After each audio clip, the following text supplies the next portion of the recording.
biggest thing is, the fundamentals being skipped. Parents as well as the athletes are so ready to receive an offer. They don't care where it comes from. Not Yeah. knowing that recruiting coordinators, they can give offers. If you don't think a kid can play for you, or if he or she's not good enough, what conversations do we have or how do we have them? Being in the gym looks different on both ends, right? AAU is still a basketball game. You're still playing a game. You don't get better in games. I think you get better working out. I think you skill, you play. You play, you skill. You skill, you play, you watch film.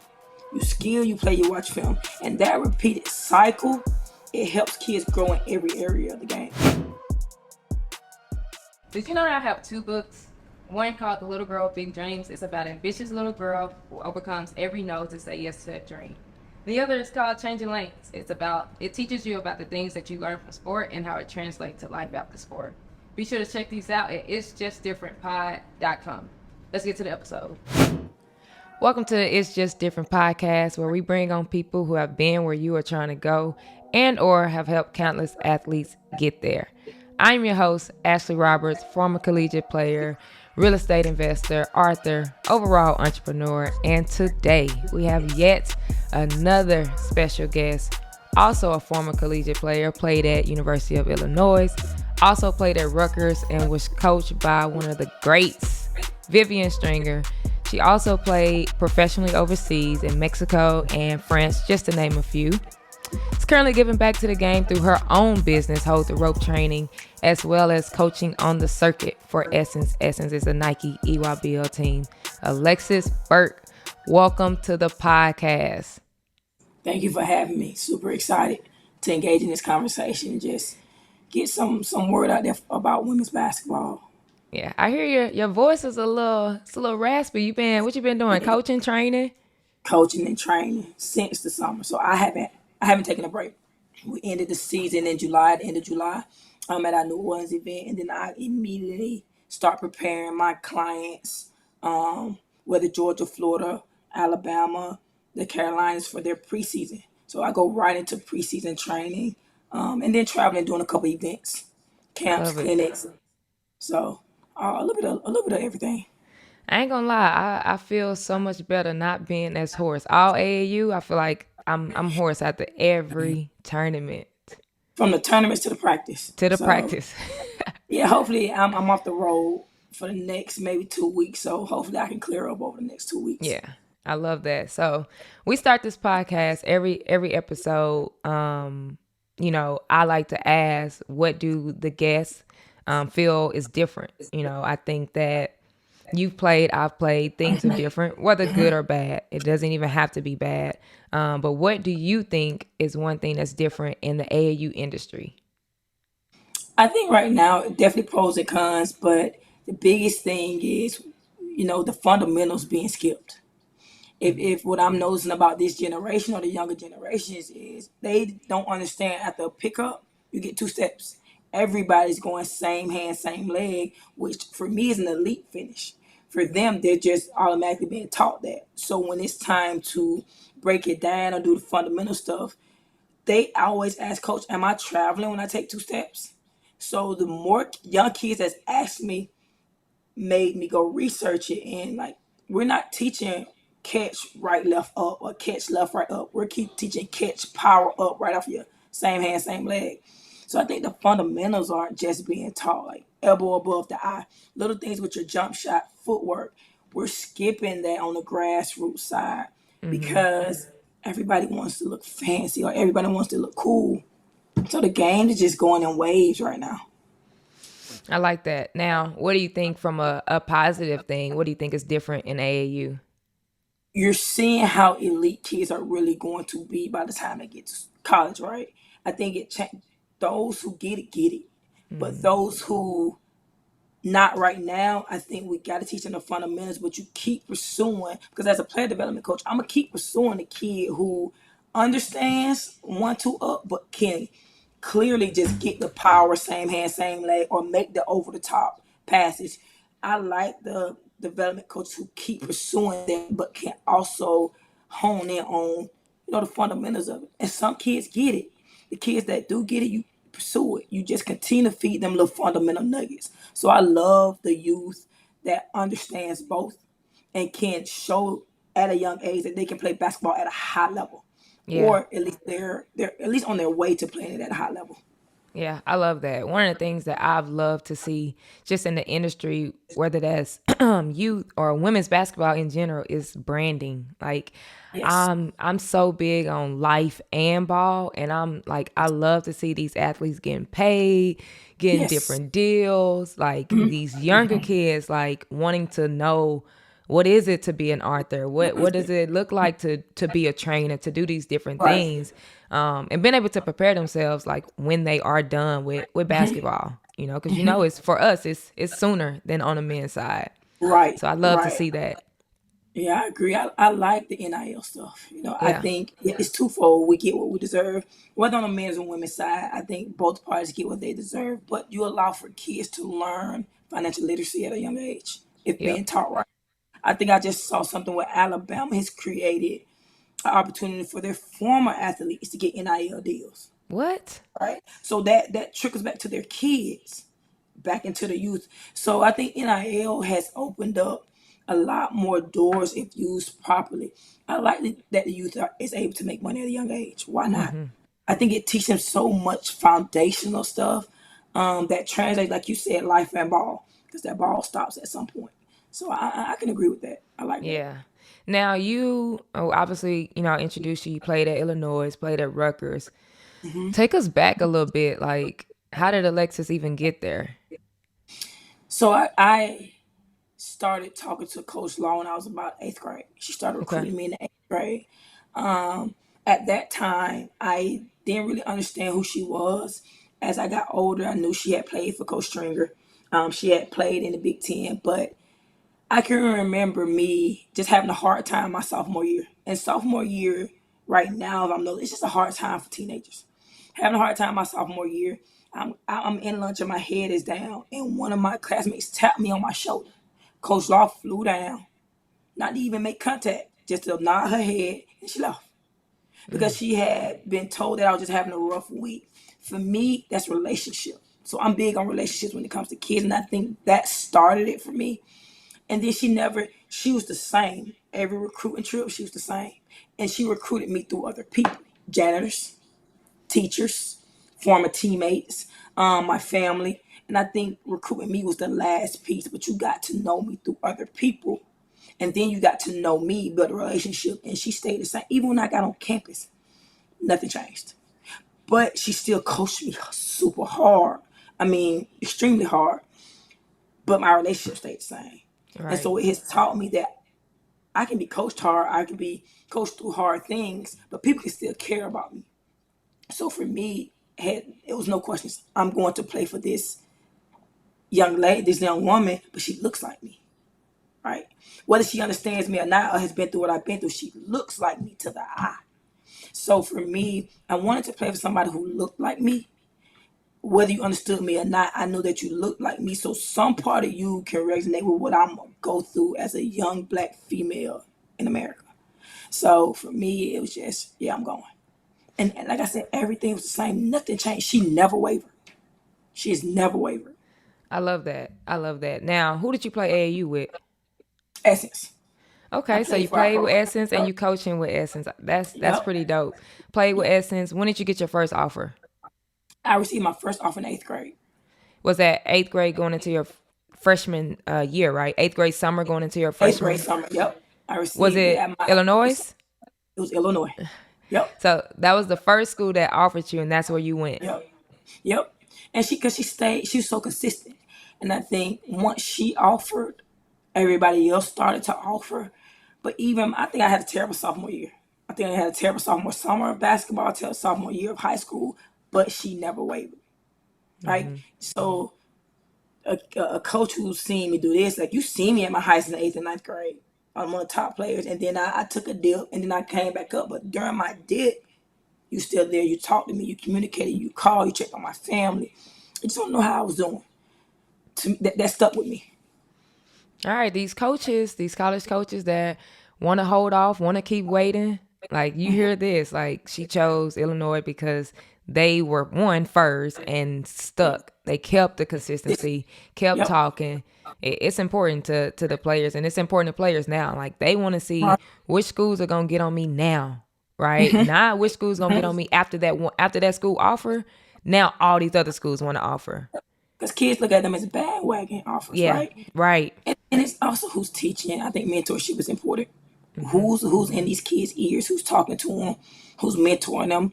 What does a real offer look like? Who's offering? I think I learned a lot of that at a young age, and I received my first offer from a head coach. That's just different, Yeah, right? yeah. It's Not different. a recruiting coordinator, not a dobo, not a director of basketball operations, from not assistant coach, from a head coach. That looked different for me. Yep. And you So just said something. You just said obviously mentoring and who's in these kids' ear. But the most important thing you just said is knowing what a real offer is. yeah, Please elaborate on that. I think parents as well as the athletes are so ready to receive an offer. They don't care where it comes from. Not Yeah. knowing that recruiting coordinators, they can give offers. Dobo, so the person who books the hotels and the flights and the director of basketball operations, they also give offers. It's a difference in offering interest. Right? Are those offers real? If a kid calls and commit to that school, is your offer still on the table? A lot of times it isn't because the head coach hasn't seen you play. The associate head coach hasn't seen you play. You've never been on campus. You've never sat down and talked to the head coach, the person who makes the ultimate decision. But because schools want to be on these kids' radars, they're just sending people to offer them. And then at the end of the day, when the kid commits, that kid offers poor. Now we're dealing with heartbreak. Now we're dealing with kids who confidence are because Talk confidence is a big about it. thing. Like the most kids, I've never coached a team with a group of kids that didn't come to me with low confidence. Right? I've never trained a group of kids. I think the base of the conversation with parents and my clients is coach their confidence. That's how parents are starting their conversations with me. And I want to kind of change that narrative. Like, why are we as player development coaches, college coaches, head coaches, assistant coaches, why is kids' confidence being killed? Whether we're doing it or not, that's what parents are sticking to. That's what the kids are sticking to. So how can we really close that gap? If you don't think a kid can play for you, or if he or she's not good enough, what conversations do we have, or how do we have them, so that they're still confident in who they are? Forget the sport, right? Forget the player. We're killing kids. Like kids are changing their appearance. They're changing the friends they hang out with. They're changing the things that they like to do, whether it's read, because everything's put in one box and they're mental.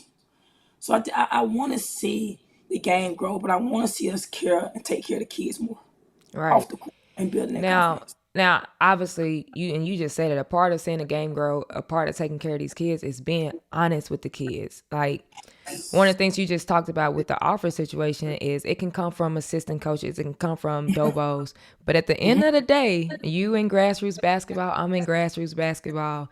There are some head coaches, who will throw out some offers, for whatever reason. It could be business decision. It could be, honestly, at the end of the day, we being real here. It can be because they want another kid in the program, and that director Yep. is saying, offer this kid.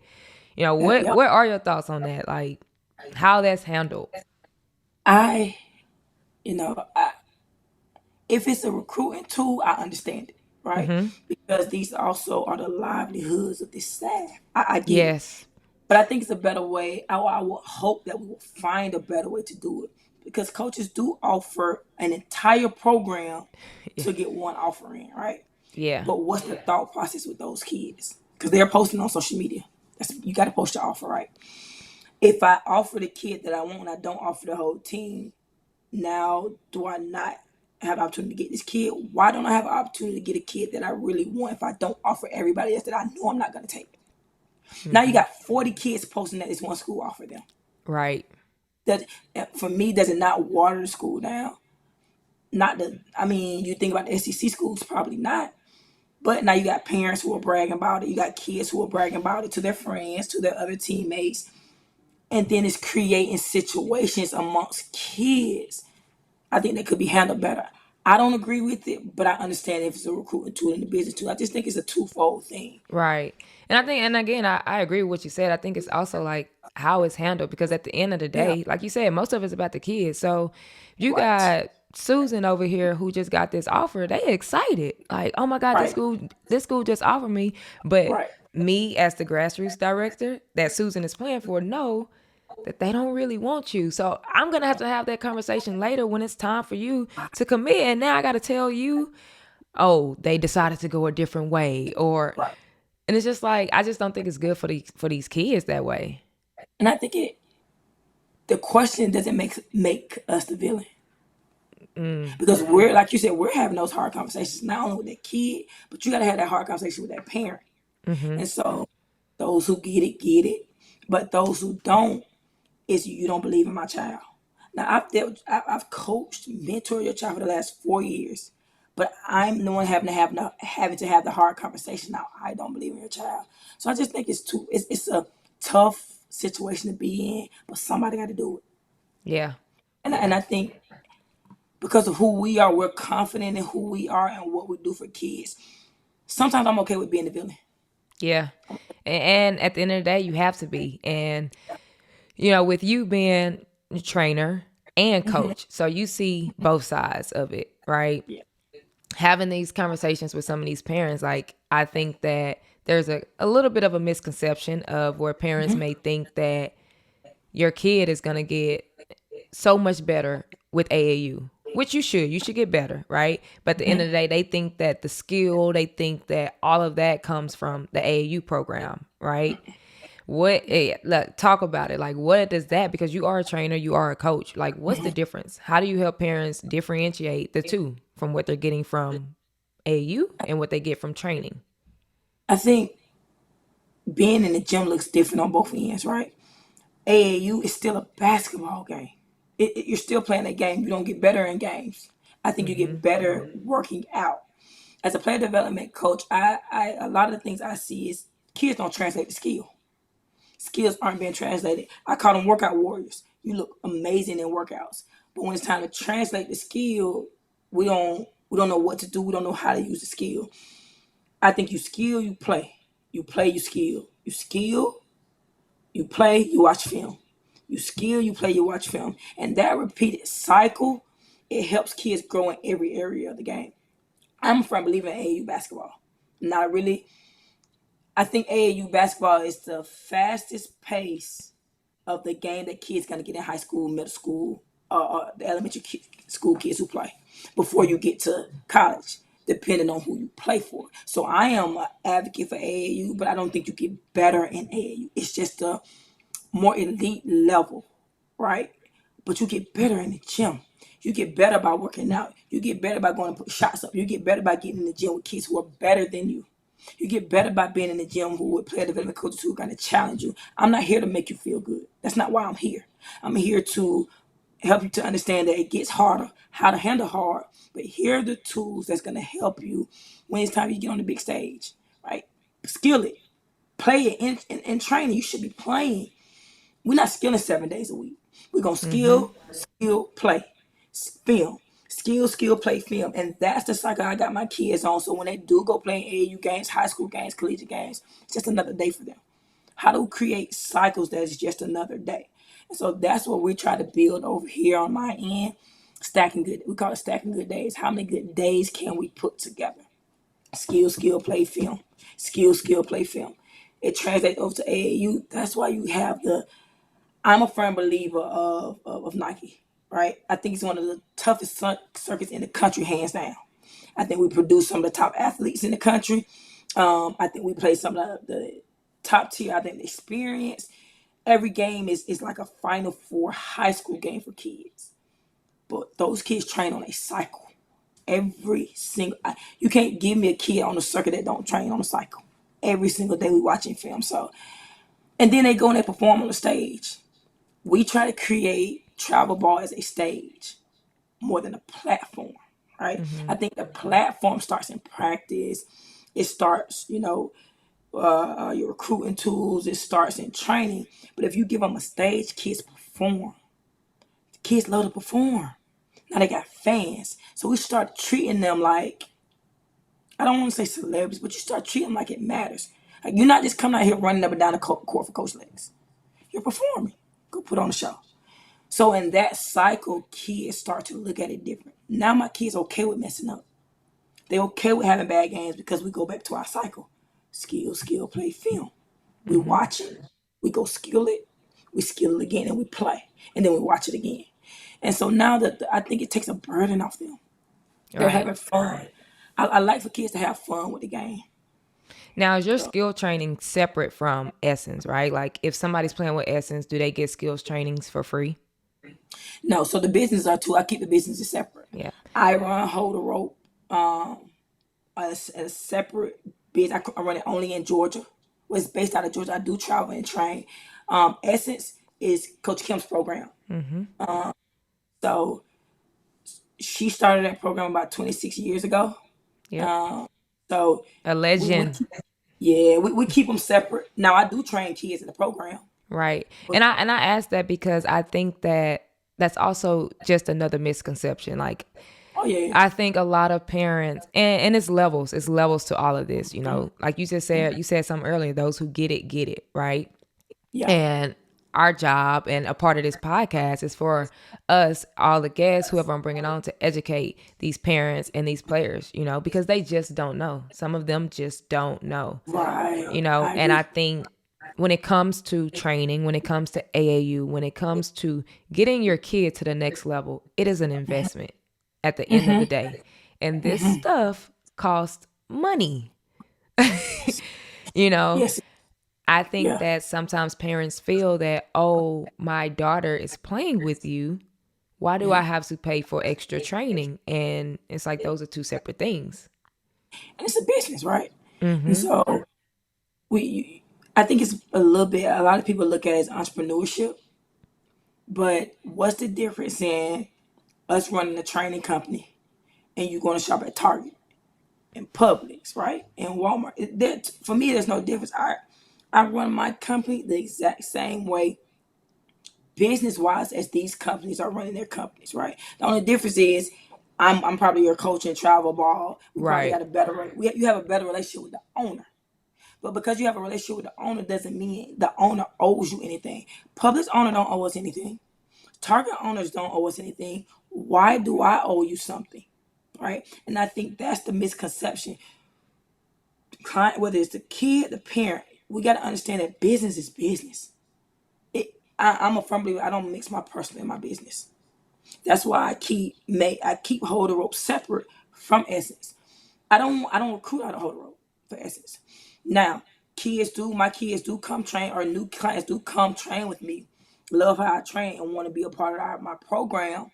But then we recruit them. One thing Coach Kim has always taught me: recruit a kid, no matter what.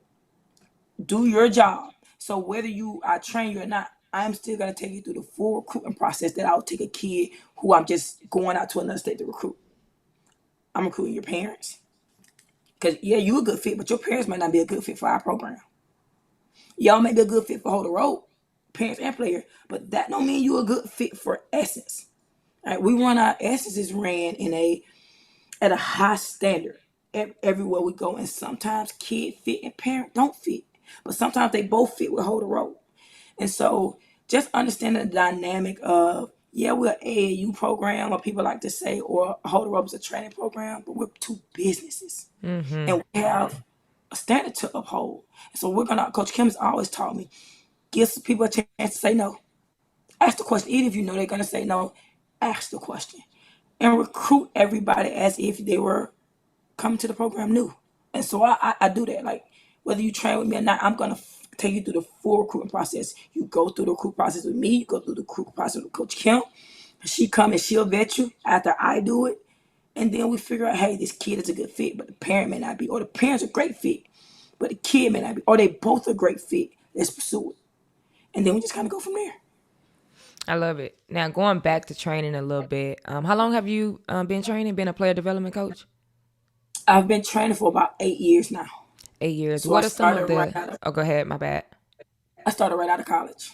Okay. Okay. Cool. What are some of the key things that you focus on in training?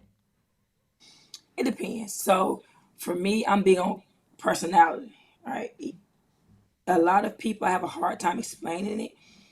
When I coach and train, I'm gonna train to the personality of the kid because it helps me break a barrier that I need first. Because they're all scared, they're all nervous, whether they know me or not. Because of the status, they come in nervous. So depending on the personality of the kid, after I watch some film, usually ball handling, everybody needs to work on the basic ball handling, shooting, form, footwork. We're gonna touch those in every way, but how I attack it depends on who the kid is, the character of the kid, the character of the parents, the personality of the kids and parents. Because yeah, you may need to work on footwork, but I may not need to do it this way because I know this way may embarrass you, and then neither one of us get anything out of the session. This way, I still get the same results, but you and I are building a relationship quicker. My younger kids, like, we're gonna go work on basic footwork. We might just hop on one leg, put the other foot down, and go into a layup. I'm okay with teaching right foot, left foot layup with my younger kids.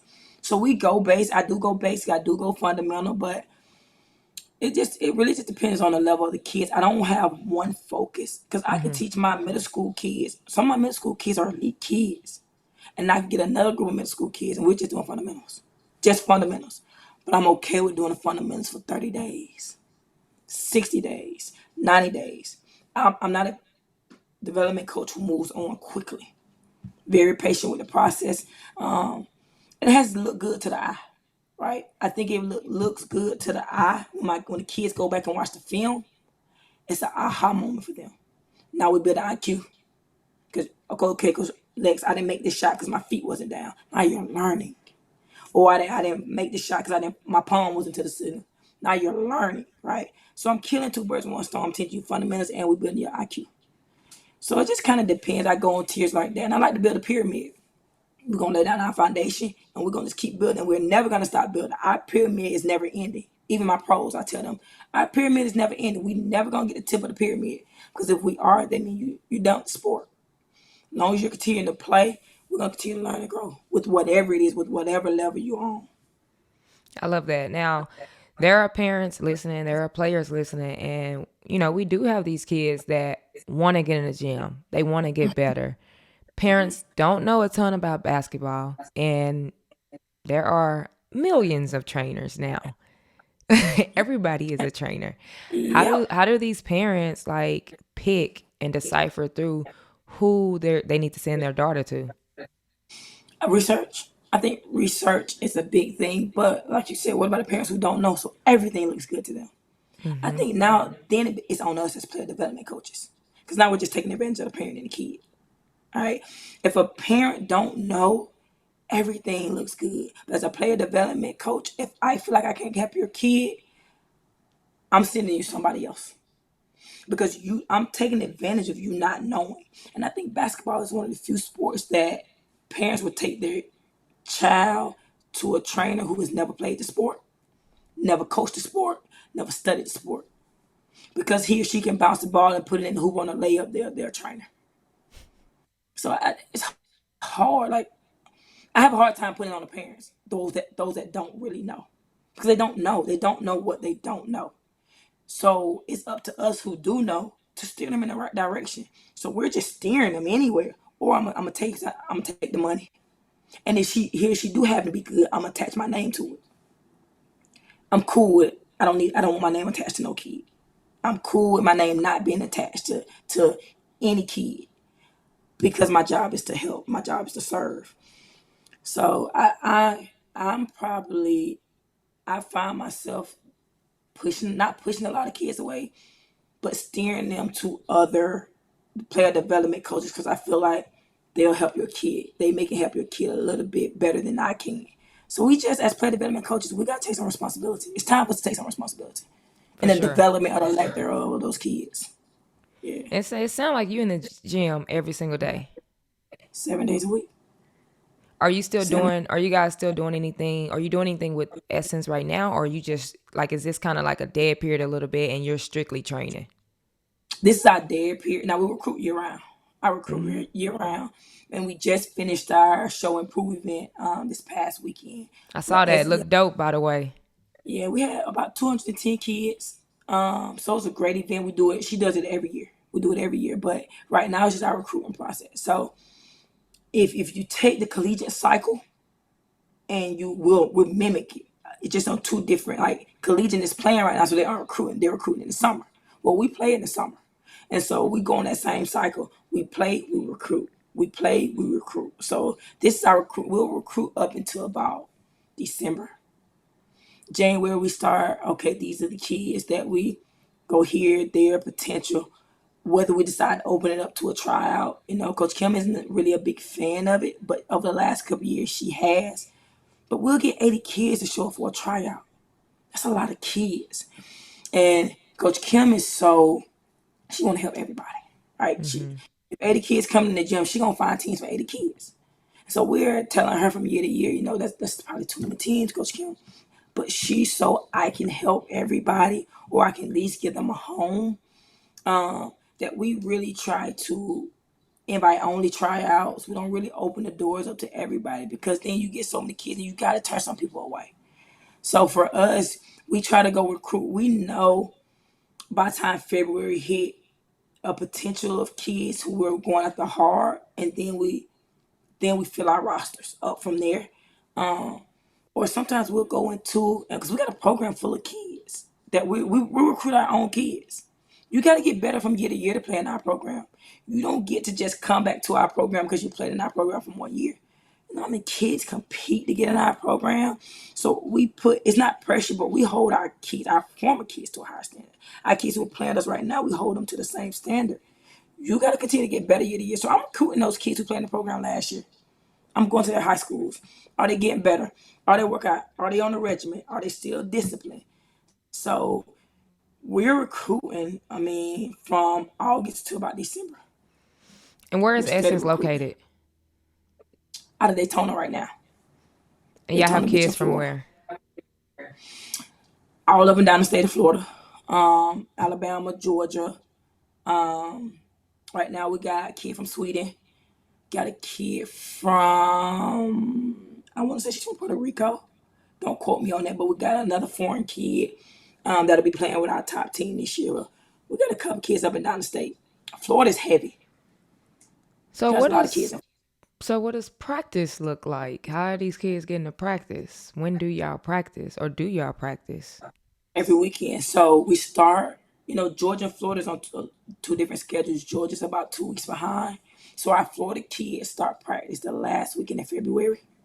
And then the second weekend in March, everybody comes. And if we're in Georgia, we all fly to our meeting spot in Florida. If we're practicing in Georgia, our Florida program will fly up, or select teams will fly up to Georgia to practice. So a lot of times we're in one location. We're all in Florida. When we do come to Georgia, my team will practice here. Coach Kim's team will practice here. Our ninth grade EYBL will practice here, or our ninth grade EYBL actually practice in Florida, and then all our other teams will practice in Florida as well. How many But teams do that's y'all how have? we have 3 EYBL teams. That's Right. considered EYBL. We have a junior EYBL, which is our eighth grade team. And we had a second 11th grade team. We always have a second 11th grade team and a second 10th last summer. This summer, it just depends on how many kids come out. So, like I said, Coach Kim is not big on cutting kids. She wants to make sure she can help everybody. So sometimes we'll have 2 of each, but that's a lot of teams. Right? It's a lot of kids to be responsible for. But our program, you get the kids who stay. It's hard work. I've had a kid who told Coach Davis, I can't come to our program. It's too hard. So you get those kids. After that first Nike stop, we can tell who won it and who don't. You'll see who really won it, because that first Nike stop is who real and who not, right? Because you're competing. Like, Boo Williams is one of the toughest tournaments in the country. It's been going on for years. A lot of kids don't make it back after Boo Williams. What do you think it But is? Yes, we have merch available. Be sure to check out the site at itsjustdifferentpod.com to see something you might like. All right, back to the episode. I think it's too hard, and it just depends on how we look at it, right? Too hard can be them just not want to work hard, or it can really just be too much. I think sometimes it really just be too much for kids. And I think the parents want it right now. I say this. I don't train young kids unless they want to train. I don't let parents convince me to train their kids. I think it goes the same for travel ball. Parents are too convincing. The kids aren't ready. I think we should. That's a good one right there because Yeah. like, and I'm not even talking just EYBL. You know, EYBL is the top of the top. But in AAU basketball in general, General. like Yes. everybody think it's time to get an offer. Everybody, you hear this word exposure. You need exposure. You need exposure. And sometimes it's just, I don't care if you in the 7th grade, the 8th grade, the 9th grade, whatever grade, like there are certain levels to exposure. Yes. You get the Yes. exposure or you get exposed. I say that Yeah. all the time. You And I know, think the circuit is great. I'm a big advocate for it because I for coach on it. sure. But you don't have to necessarily. I know some great players who don't play on the circuit. Great players. I know some great programs, great teams. They're just there to do what they need to do so they can get where they need to get to. They're teaching the kids, they're mentoring those kids, their relationship with those kids are getting better. The overall foundational bottom, I think, is they're working hard. Whoever you play for, I don't care. Just play hard. Just work hard. And parents, be honest. You, why do you have to be honest when it's time to play on a shoe team or a circuit team? Be honest with whoever coaching, mentoring your child. That way they can be honest with you, and we can all help your kid get better. Yep. I think people are missing the common denominator. Work hard. I don't care who you play for, where you play. Go in and work hard, but be willing to learn. And you Be just willing said to learn. something. Don't matter if it's shoe circuit or non-shoe circuit. You're talking to one. We ain't on no circuit, And y'all independent play program. hard. And we played against each other, and we as coaches was kind of going at it a little bit, like just the competitive nature, and our kids, like I said, like you said, play hard, compete. Yeah, they That's one compete. thing that we gonna always do. We were in New Right. Orleans, we had y'all, we played Team Takeover, we played Missouri Phenom, like being able to play all of these programs and simply be able to compete, win or lose. Right. Because like I said, it's a stage, right? Those kids are performing. Allow for them to put on a show for their fans. At the end of the day, those parents and evaluators and camera crews and media, they're not here to see us as coaches. They're here to see those kids. I don't care who you play and why you're playing them. Create an environment for kids to compete. I think when we consistently do that, you see better basketball, For sure, right? Yeah. 100%. I just want to see better basketball across the board. I don't care if it's high school, travel ball, shoe circuit team, non-shoe circuit team. I just want to see an environment that's created for kids to compete, right? Yep, And for us all to coexist in an environment that's made for that. Just because I coach on a Nike circuit and you're independent don't mean we can't coexist. for sure. If we're doing it for the same reasons, right? Or what people may consider the right reasons for the kids. I love the fact that, two young black females can create an environment for kids to compete. And we can do it in a healthy way. We don't have to agree, but it can be healthy. We can compete, go back and forth. And our kids still know at the end of the day, that's what It's healthy competing and looks it's like. all love. It's all love because we can get there together. But now my kids understand. See, for me, hey, y'all spoiled. Y'all spoiled. Yeah, y'all spoiled. This is what it looks like to have to work hard every single day. Not saying we give it to our kids. Our kids work extremely hard. But kids are trying to compete, right? Y'all young, but kids look up to y'all, right? What are you gonna go do? Are you putting this young kid to the side and telling her she played a good game? Because she didn't play on the circuit, you won't even talk to her. Why? That's not the type of environment, especially for our 10th grade team. My kids already know. I feel like we've created a culture within our program. We don't care who we play, right? If that kid played well, hey, you need to go acknowledge that. Go acknowledge that. Let her know she played well. Whether it makes her day or, it creates some confidence in her, whether she never even played on the circuit. You just poured a seed into that kid that's going to change her life forever. And guess what she's going to do? Go pour into another kid. If you touch one, you can touch many. And that's what we're That's a teaching. bar right there. Yeah, that's what I'm teaching my kids. Like, I don't care. I love the way we competed in New Orleans, right? And I talked to a lot of your kids after the game, and like I told them, at the end of the day, I don't care who you play for. You don't have to play on the circuit to be somebody. You are somebody, and y'all played a hell of a game. Y'all played a great game. Y'all fought to the wire, right? Y'all are just as important as these kids over here, cause y'all showed up, y'all played, and y'all put on a show. Y'all performed. I And I just want to see appreciate more. that. Yeah, I want to see more of that though. Like I Yeah, want to see more environments like that. it I think have we can to change the world. Yeah, I for think we can sure. change the world if we do it together. I agree. I agree. Now, obviously, a lot of this that we've been talking about is at the end of the day, things to get kids to the next level. Parents, they want to, okay, I need to play AAU because I need coaches to come watch. These same parents are paying whatever it is, $1,300, $1,400, whatever the price is. Right. But some games playing 2 minutes Yeah. or playing 3 minutes, and I think it's, again, a lot of the things we're talking about is just some misconceptions. Yes. I think parents think I pay my money, my kid plays. Like, talk about that a little bit. Pay. We call that pay to play. Yeah. We make it known, especially in our parent meetings. We on a pay to play program. It's just you can't pay me to play your kid, but besides the funding part of it, whether your kids get 1 minute or 30 minutes, we're here to teach life skills, basketball skills, right? Skills that can translate over to real life skills that can translate over to next level basketball. Whether your kid plays or not, we can guarantee you that she's gonna learn. We can guarantee you that she's gonna grow. Why if she doesn't play right now, she's gonna learn skills, the tools to be a better kid, young lady, right? And a better basketball player. She still has to go back and play high school basketball or middle school basketball, right? Or next level college basketball. Worry about her looking better there.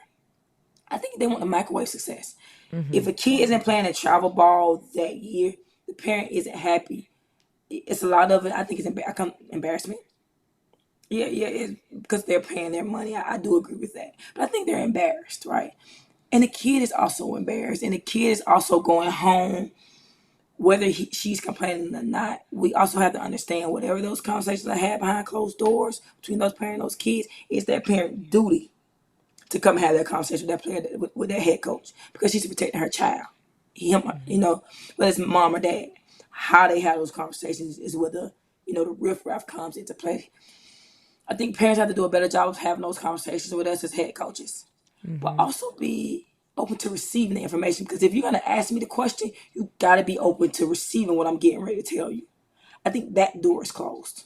They're okay with answering the questions. They're not okay with receiving the information back. Because I'm okay with telling a parent, your kid will be a development coach for my team right now. I can't promise her playing time, but here's what I can promise. She's going to be a more mature young lady. She's going to get better because you're in practice with great kids every day. And with a great program, right? She's going to get better. Confidence is going to be, it's going to grow. I don't know how much, but it'll grow. And she's going to be ready for her next level of basketball. To me, that means more than playing time. But 100%. parents don't understand we need role players. Everybody can't be a starter. Right? We need role players. But I'm so focused on sisterhood that playing time is the last thing on my mind when I'm putting my team together, right? I'm trying to build a sisterhood. Because if I build a sisterhood, they're going to play hard for each other. A team that plays hard for each other is a team that's hard to beat. I love that. So, your child might not play, but she just met her best friend. Yeah. She may not get a lot of playing time, but she just met somebody who understands her lifestyle, how she think, how she function, and how her life is gonna go for the next couple of years with basketball. Now she's not losing friends. Her mental state is intact. Right? Somebody understands her. She has a friend, and when it's time for her to be gone every weekend, I'll be playing and training every day. Her friend understands, and not the friend you can't come to the movies or you can't go out to skating, right? So I focus on that more than I do bouncing the ball. And what people see from my teams is just another element in our sisterhood. Basketball is just the end result. But Yeah. the beginning, we're gonna focus on relationships and building sisterhood. And then those kids play hard for each other and they play hard for my staff and I. And I will say, like, shout out to you, shout out to Kim, shout out to Essence program. I play with DFW Elite, so obviously I've known Okay. Essence for a Yeah. while. I've played against Essence, all of that, but it's just amazing to see that the culture has not changed. Like, when Essence is in the building, you're gonna hear the chants, you're gonna hear the dance, like you're gonna see the dance and the laughter, and I love to see it because again, I think that that is true. That's basketball. Like, yes, we're Yes. gonna go play, but Yes. basketball should be fun. Like, the Yes. parents should not be walking in the gym and they sitting, one parent sitting over here, the other parent sitting over there, nobody talking to each other. That's not fun. AAU is already hard. It's hard on the kids. It's Right. pressure. I agree. All of that. Us as coaches, it's a Yes. lot. It's a Yes. lot. It's You a can lot. be doing training all day long. The times that you're in practice, the times that you're traveling, so it's time and it's investment. So it's hard on us, So I love to see, like I said, you walk in the gym and it's crowded with essence from the players. Culture. It's loud. It's the culture. It's the culture. I think Like, that that's important. it's very important. And like you said, the biggest thing for me is our investment. I think parents forget we sacrifice, right? 100%. I don't train in the month of July because I'm on the road. So And that's your money. That's your money that you're missing. It's a I'm business. sacrificing too. And so sometimes parents look at us as that I think they think we taking it a lot more personal than we do. Right? I don't have no personal issue with your baby. I don't have now. I do have personal relationships with my kids, right? Because it's not about basketball for me. I do have personal relationships, but I don't have a personal issue with your child. That's why I don't dislike children.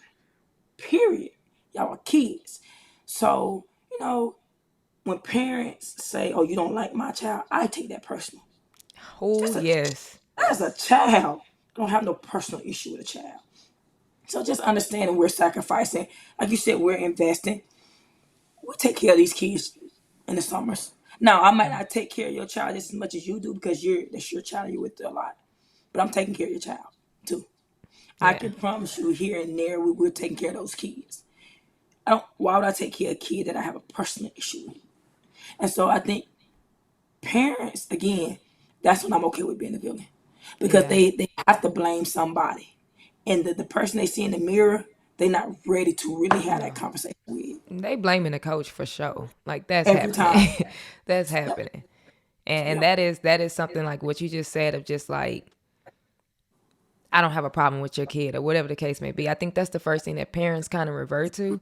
Like, I done had some stuff being told to me and I'm just like, What? that don't even make sense. Like, how can you even fix your mouth to say that? One thing about me, I walk in the gym, I'm talking to the kids, I'm laughing with the kids. I don't care. And I have a lot of teams. I don't care if you're on our fifth grade team or our 10th grade team, you know? And I had a parent like tell me, you don't like my daughter, you came in and didn't speak to her. I'm like, Been there before. it just doesn't make On sense. all levels, coach. Right. And so I think that's a great point. On all levels.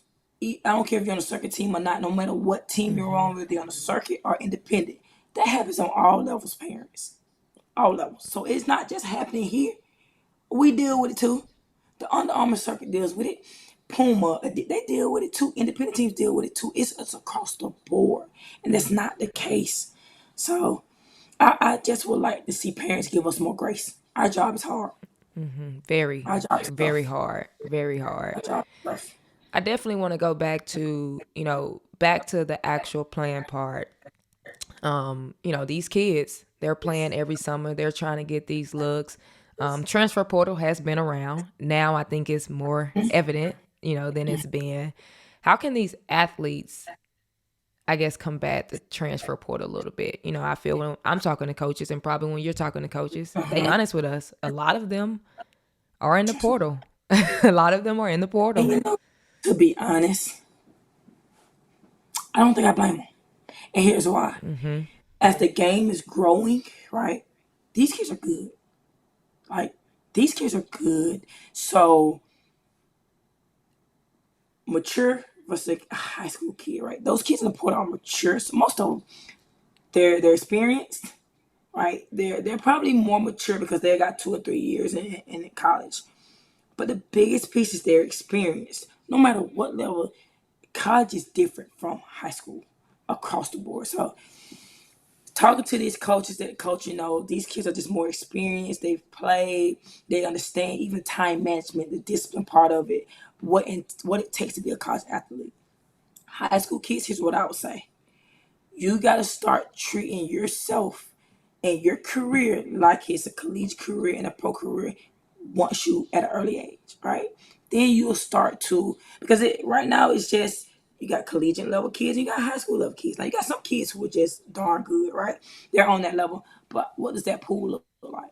Mm-hmm. My advice to high school kids: get your behind in the gym. Mm-hmm. Get your behind in the gym. Start working on your craft. Stop treating this game like a game. Right? Stop treating basketball like it owes you something, because it owes you nothing. I think the game of basketball has given so much to us as athletes. We tend to take, and feel like we deserve certain things, but we're not putting in the work.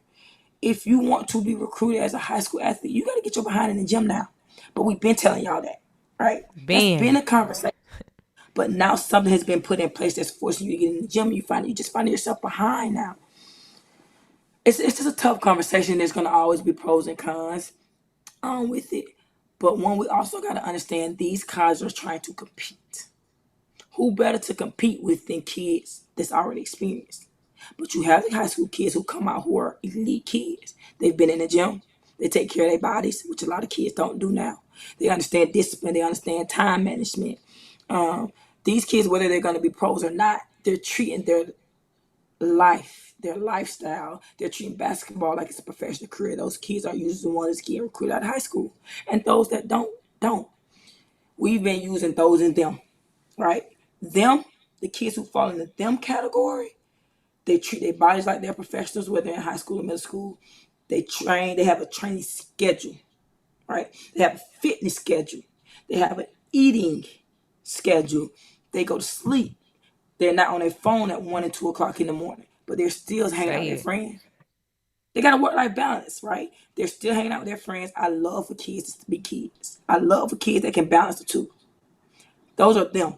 Them, they get it. Those are the kids. They may get in the gym 2 to 3 times a week, or their parents are making excuses, because a lot of times I've told my parents, it's not the kid, it's you. You're the reason why your kid is not getting better, right? Those families, they struggle with what it looks like. They don't believe us when we say your kid needs to be in the gym 4 to 5 times a week. That's too much for them. But you got them in ballet, gymnastics, piano, swimming. I am not a magician. I cannot make your child better in one day a week.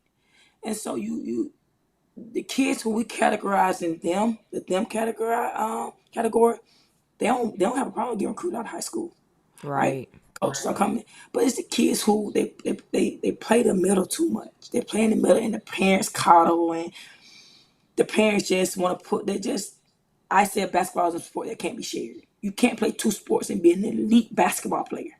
Now there's few, but the majority of them you can't. Those parents, they struggle with being recruited, and those kids fall to the transfer portal. Mm-hmm. Make the switch. I think it's simple. Pour into the craft like you want the craft to pour into you. You can't be in Ooh, you've piano, been dropping gymnastics, bars ballet. all day. That's a bar. It's how you create good athletes, right? Y'all, we upset with the transfer portal, but we're not putting in the work to even be on the same level as those kids. They're 3 or 4 years experience. They're experienced. Why are we just can't compete with experience? And I understand it from a business standpoint. These coaches also have to take care of their households and their families, right? They're putting together teams year to year. But I think we understand it because we're coaches and we understand what it looks like for our households and our families and our teams. It's the parents who can't grasp it, but they want us to make their kids whatever it is that they want. But y'all are not putting in the quality time. A lot of my client parents, I let them know, y'all the reason y'all kids are getting held back. We're not gonna come here and yell at these kids right now, not today. I see Lil Johnny one time. Lil Johnny only come to me one time a week, but you're yelling in the session. No, we're not gonna do that. And so for me, I think I'm straddling the fence when it comes to transfer portal in the high school kids. I like both. You want to be recruited out of high school, put in the work to be recruited out of high school. Yeah. I think it's that simple. Why do you think it's so many Otherwise, kids in a transfer portal?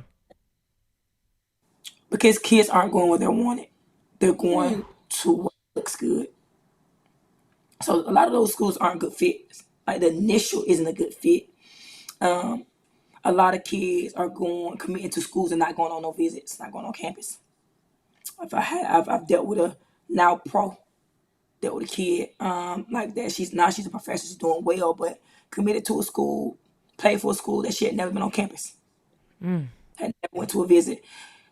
But college are taking those offers, right? So it's twofold. You taking it, you accepting the offer. I think that's an issue. And I think kids are going to places that makes their parents happy. And they're struggling. Systems, right? Every system don't fit every kid. I like mid-major schools. I am a fan of mid-major schools. Love it. Not a lot of kids like mid-majors. I But you think a know lot of what? I think, and I didn't mean to cut you off. kids, okay. I think that it's not that a lot of kids don't like mid majors, whatever. I personally think a lot of kids don't know. Like, they just Agreed. don't know. They see what they see. Agreed. They know what they know. They see what's on TV. They want to go to the Texas. They want to go to the Duke, the Baylor, the Texas A&M. Like, that's what they see. And there are some great schools that you can go to and perform. And be great. And be great. It's hard, man, because social media is so big now, right? So that's hard. And I know a lot of kids right now in 2024 that has committed to Power Fives. And I say to myself, you would have been a mid-major legend. You would have been a mid-major legend. So, I mean, it's hard. We're dealing with social media, right? Who has taken over what is taking over the world. And then we're also dealing with parents. We're dealing with egotistical parents. Yeah. And I blame us too, Alexis. I do. Oh I yeah. blame us directors. Like, I think that, you know, some of these kids that you're talking about in the 2024 class that are picking these Power 5 kids, these Power 5 schools, at the end of the day, Yeah. it's us as directors, it's us as coaches who want to be able to post and say, so and Yes. so is going here. And we're not being honest with that kid and that family and telling them, you know, if that's your choice, if that's where you want to go, so be it. But this is my thoughts. This is how I feel. I personally feel like you might can go to this mid-major and kill the game. Yes.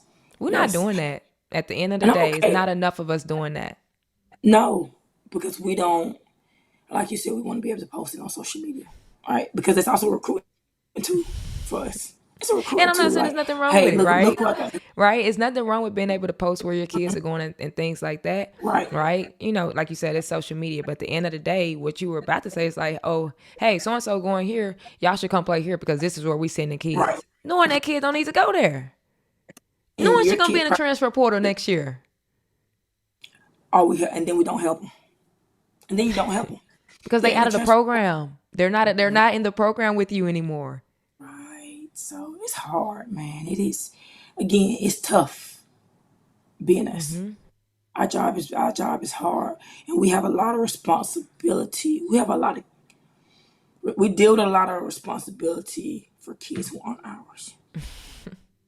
But we treat them like they're ours, and then their parents just uneducated about it. They're just, and like you said, some of them really just don't know. They just don't know. So I would encourage parents to go educate themselves on the NCAA, what's needed, the transfer portal, even on schools. If your child's being recruited by a school, I tell all my kids, if you're going to go on unofficial, because that's something that you're taking care of, right? Here's what it needs to look like. I accept the fact that you guys want me on campus, but I want a full campus tour.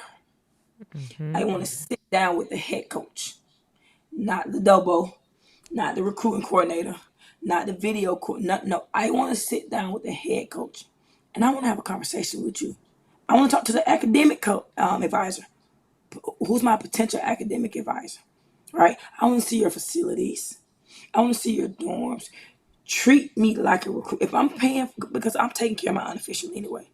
I want a full campus tour. I want an academic meeting. I want a head coach sit down. If you can't give me that, why am I doing unofficial? I can watch a football game on TV. It's simple. But again, teaching my kids that this is a business.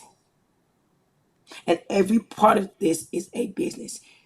I'm not gonna let these schools teach my kids like they're products. Like they're not a product. These are young ladies who are wanting to take another step towards their career, whether they ever play professional basketball or not. They want to be fashion designers. They want to be coaches. They want to be lawyers, doctors. We're going to treat it like a business from the get-go so that our business is in order when we graduate. I'm firm on being intentional. Like I'm that's my thing, being intentional. Start with intentionality. Start with doing it with a purpose. And then when you're done, everything else takes care of itself. Because certain things need to be checked off. Allow for some boxes to be checked off by themselves. You can't want the bigger picture and you didn't start with a purpose. So that's my little 2 cents on it. And I just want the kids to be treated a little better in this recruiting process altogether.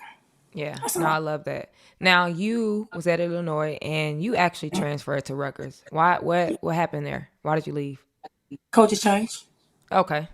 My staff got fired. That staff got fired, and I knew, for me, I knew what type of person I wanted to be coached by, and the guy that they were bringing in just it didn't fit me. Nothing against him, but it didn't fit me. It didn't fit me, and I honestly didn't like the way things were handled.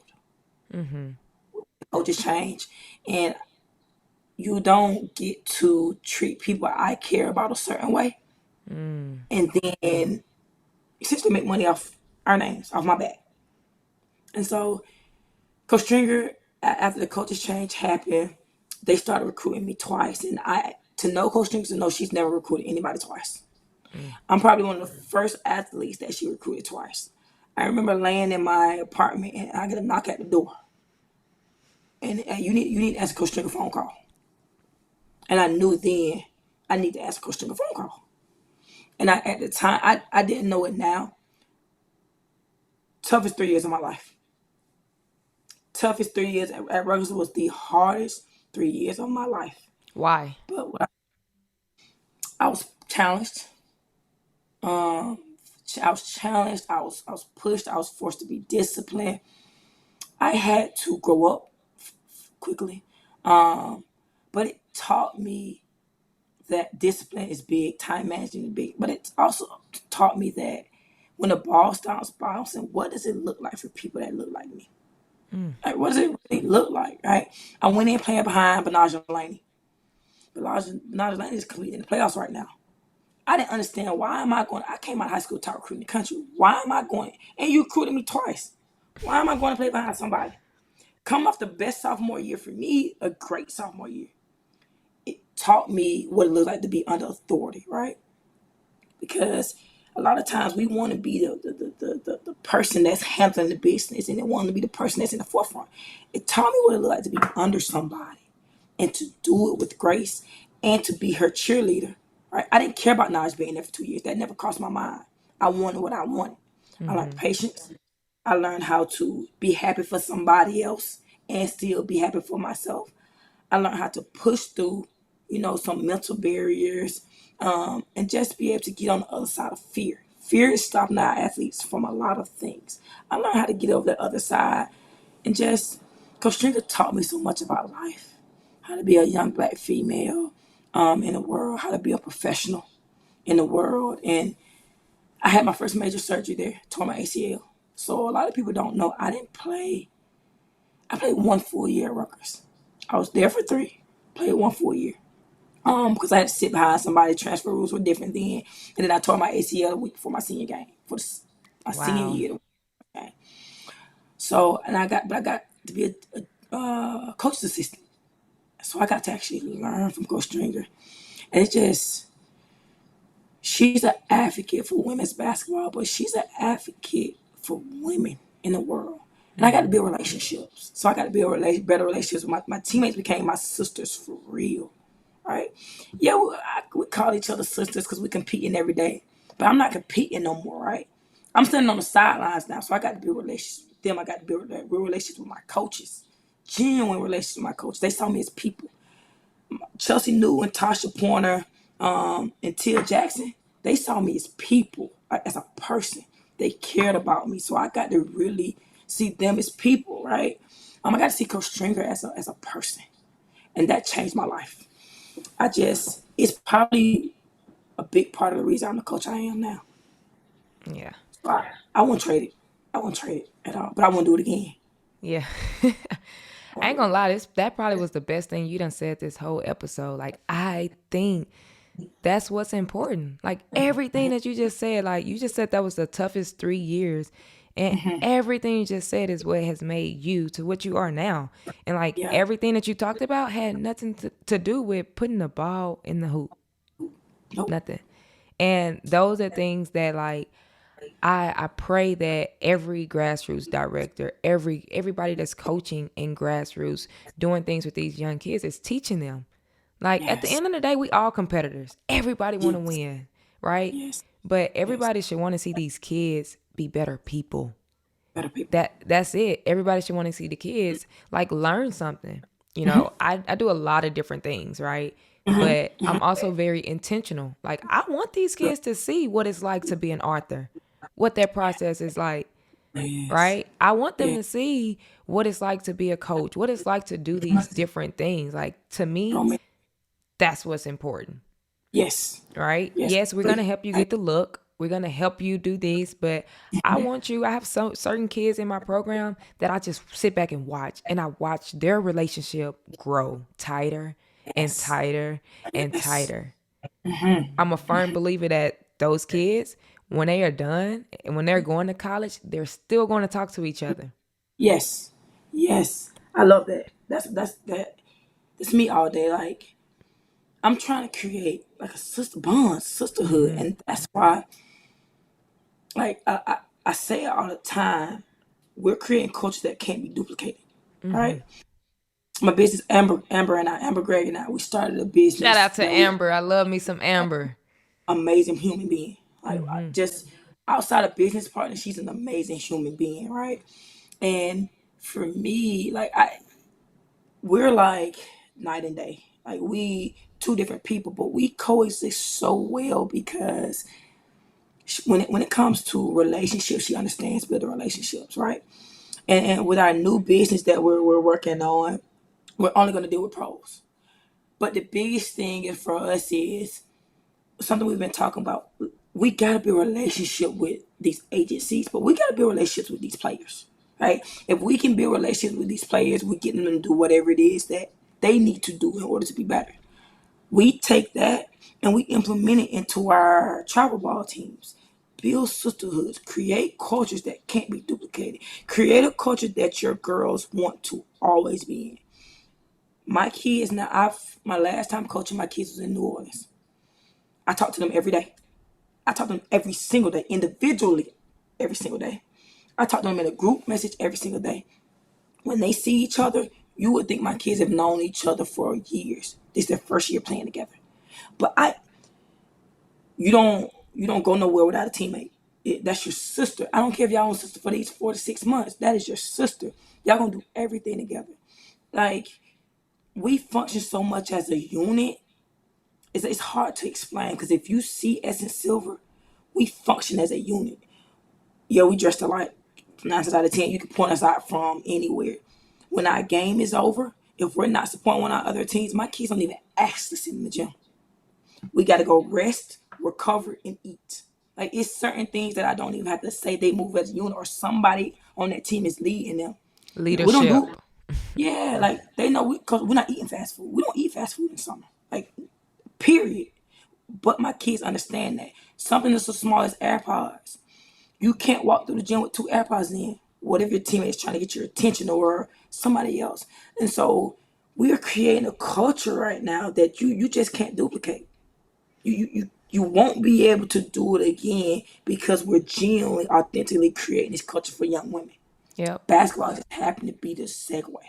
Yep. And so I say that to say, like, relationships are big for me. I'm big on sisterhood. I met my best friend playing travel ball. We lived in two different states, we never went to school together. That is my best friend. And that at that moment, I told myself that if I ever coached, I was gonna do it the same way. And I have. But Coach Trigger, she don't play by sisterhood. She does not. You don't play for Coach Trigger if you can't join the sisterhood. She don't recruit everybody. You can't play for me if you don't understand what sisterhood is. Like Coach Kim Yeah. has really taught me how to recruit parents and players. Coach Kim, these parents don't fit into the culture that we have. And at the end of the day, Okay? the parents is the most important because you can talk, you can preach sisterhood, you can say, we not eating fast food. But this parent over here is like, oh, well, my baby about to go get some fast food, right? Yeah, So yes, the man. parents are the most important. If parents are in line, it helps kids Yes, go get in line. Like yes. it's just what it is. And they're at the forefront of it no matter what. Like, I'm not trying to pick a kid. I'm not trying to replace you either. But Right. it's my job to be a mentor. So for us, the most successful kids are the parent kids of parents who allow for their coach to be their coach and them to be their parent and understand there's no competition between the two. I think that's the most successful kids. I love that. I love that. And I think it's like you said, it's a village, from trainer, from director, from parent, from coach, from kid. Like Even everybody getting on the same trainer, page. trainer to trainer. I don't picture holding my kids in training with me. It takes a village, like you Yeah. just said. Train wherever you want. At the end of the Right. day, like you said, though, those and them, Them. right? The ones that got that village and everybody's on the same page.